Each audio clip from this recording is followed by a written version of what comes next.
Hey everybody, it's Carm here, and coming at you on a cold and snowy Sunday evening. Yeah, winter's hanging on for just a little bit longer, getting teased with spring. But, yeah, like low to mid 30s and snow all day. Mainly kind of the wet slushy stuff. But it was quite something to see this morning, looking out the window. But it's the Midwest for you. You get what you get this time of year. But, I wanted to share a few more things I've been spinning lately. Amongst everything else, these three in particular I've been playing a lot. Just things I've had for a while, and hearing and rediscovering things I hadn't heard before, and let's start right in. Sun Treader, which I absolutely love this cover. The first time I'd seen it. This is mainly a project of Morris Pert. If you know him, he might be best known as the percussionist for Brand X, late 70s, and he might have played with him into the early 80s. And Peter Robinson on electric pianos. I think also played with them for a while, maybe for a couple albums. And Alan Ross on bass guitar. Yeah, I think it's Morris there, Peter and Alan. Recorded in 1973. And you could hear kind of where, the early beginnings of Brand X, or like pre-Brand X in some ways, but quite fresh, I think, for its time. It kind of sounds like it, but it doesn't.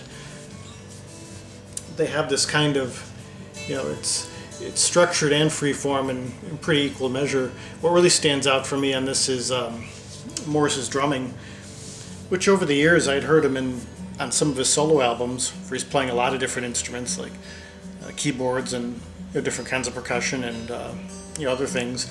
But on here, hearing him on the full drum kit as well as percussion was really, really something.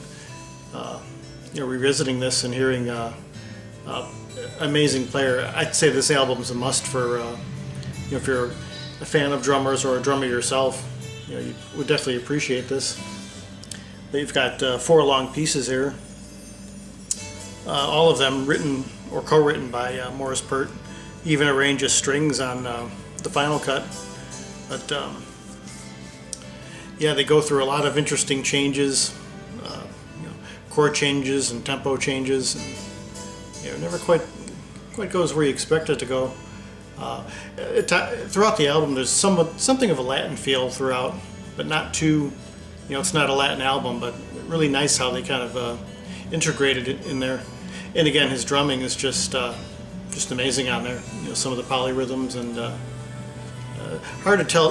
There might be some percussion that's overdubbed, but it sounds like he's doing a lot of it in real time. It's almost like each limb is independent of the other, but still together. It's not as much as it needs to be. And you can see the final cut from the region of Capricorn. He writes about it here a little bit, or it's written about there. What inspired it? I guess Morris had a long time interest in astrology, or not astrology, astronomy. But yeah, and he died in 2010, I think in his early 60s. So left us too soon. But really, if you're not familiar with this one, if you're into Brand X and into Morris's work overall, definitely look into this. I think they did one other album. It might have been released some years after. I'd have to check that out. But yeah, just one of those things I've had for a while, and great getting back into. Yeah, so it's Sun Treader Zin Zin. That's the name of the album. Zin Zin. Yeah, great stuff. Very much recommended. Well, next up here is an album that I've I've been into this artist for so many years, and this was the one album from his relatively early period, which for some reason I just could never get into.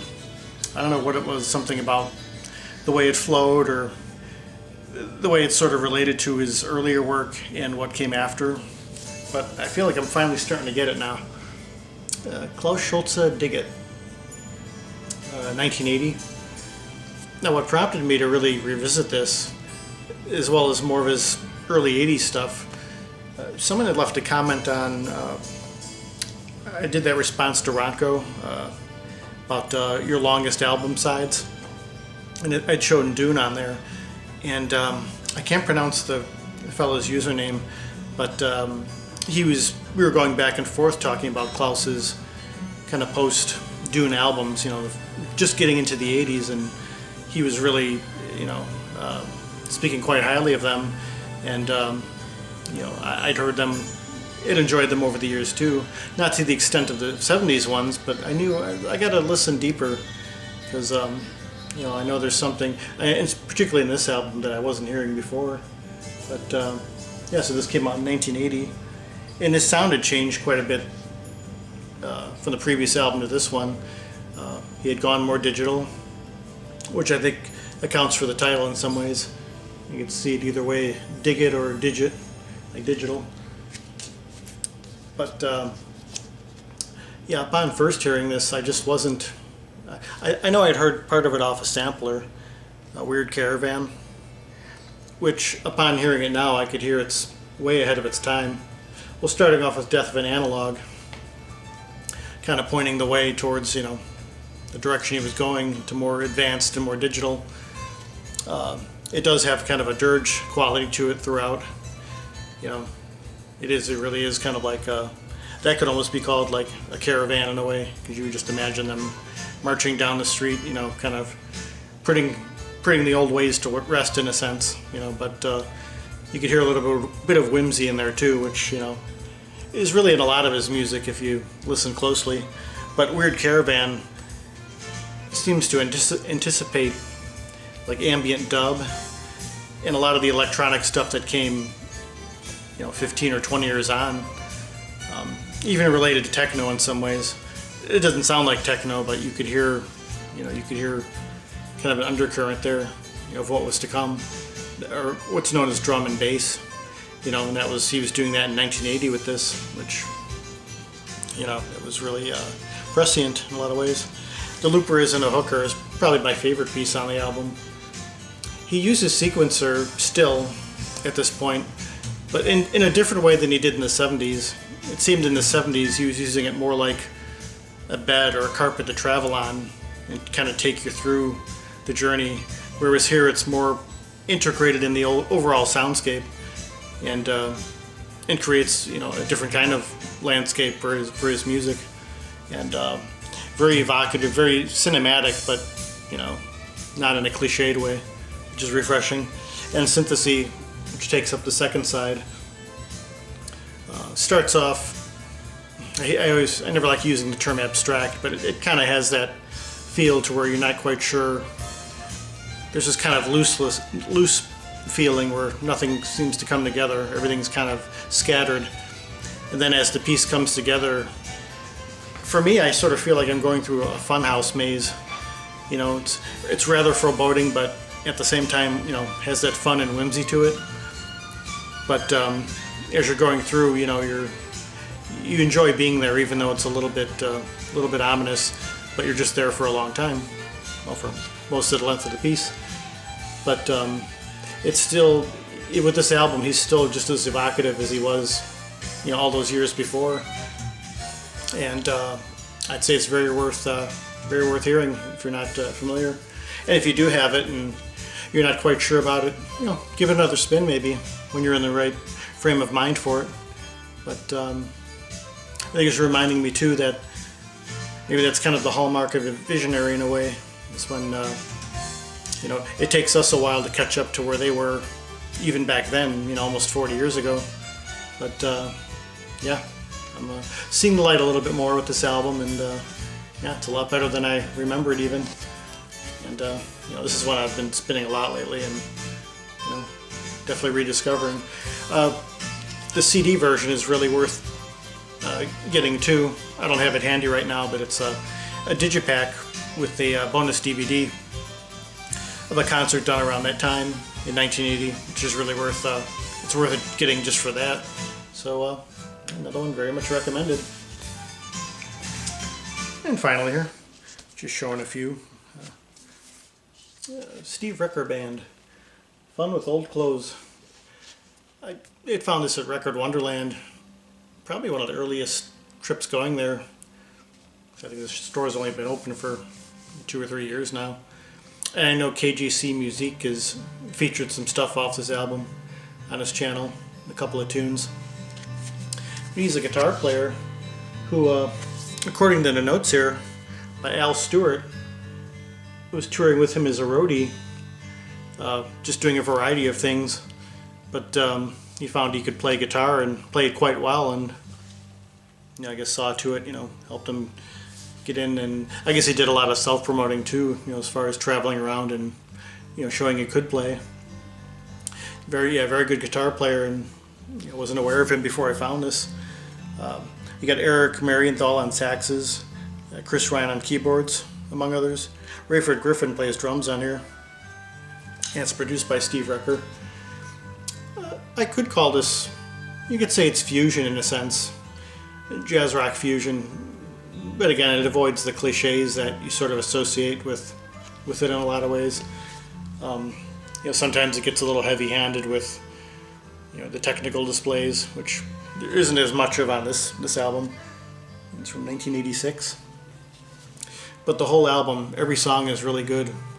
Whether it's more energetic or more of a ballad. The first 3 in particular are really good. I think KGC had those first 2 on his channel. Something about Mud Puppy is really, I find it rather profound, where it has kind of a, quite an up-tempo thing, but during the slower sections it actually kind of reminds me of Brand X, from the late 70s, early 80s. Something about the way the string synthesizer is used reminds me of Robin Lumley, the way he played it. And the whole second side is really good. His guitar playing is, again, it's probably more rock oriented in some ways, but finds a way to blend with everything else really nicely. But yeah, there's just such a wonderful energy on here, very positive, and well, it's very fitting for the season, even though it looks like a little more of a winter landscape. I think he took that photo too. But yeah, it's just a very positive and upbeat album. Yeah, the title cut, I spin that one alone several extra times. But yeah, if you're interested in, I think, the better side of fusion, from the 80s, really nice balance. It's another one I'd really recommend. It's it's a real nice one. And again, all 3 of these I've been playing, back to back, over and over, with other things kind of interspersed. But yeah, these are the ones I've been really getting into lately. So yeah, I figure I'll just show those 3 for now. I'll try to keep it, have some fewer showings per video. I might do it that way. And it's just playing in the background. Another one I've been revisiting after quite a while. Doug Smith, Order of Magnitude. It's on American Gramophone. Same label as Mannheim Steamroller. I think this is from 89 or 90. And I got this from Remember When. It's a different location there, but this is where Blue Village Vinyl is now, which I talked about before. Yeah, you can hear mostly acoustic guitar, and occasionally joined with some other artists here. Yeah, if you like this label, or Narada or Windmill, it's along those lines. It was signed here too, which is pretty neat. Signed it to Coconuts, which I'm guessing is the record store of the time. But, yeah, make a nice acoustic finger style picking guitar, and definitely check them out. Well, I'll do it for about now. I don't know, I've done like 3 or 4 videos within maybe a little more than a week, and now it feels like I've been gone for a long time again, although maybe it's only been a week or so.